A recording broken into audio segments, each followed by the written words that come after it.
গোলের জন্য কতটা উন্মাদ হওয়া যায় তা কিলিয়ান এমবাপ্পেকে না দেখলে বোঝার উপায় নাই। ফরাসি তারকার গোলের ক্ষুধা যেন ক্ষুধার্ত চিতার মতো, গোল করার যেন ছেলে খেলায় পরিণত করেছেন তিনি। সুইডেনের বিপক্ষে শুরুটা ছিল এমবাপ্পের ধৈর্য পরীক্ষা।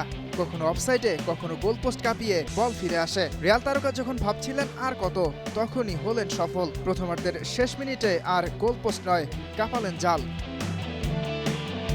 এই গোলে তিনি ভেঙে ফেললেন রোনালদো নাজারিয়ার রেকর্ড। ব্রাজিলিয়ান তারকার ৮ গোল টপকে বিশ্বকাপের নকআউটে সবচেয়ে বেশি গোলের মালিক বনে যান এমবাপ্পে। তবে এখানেই দমিয়ে রাখা যায়নি রিয়াল ফরোয়ার্ডকে।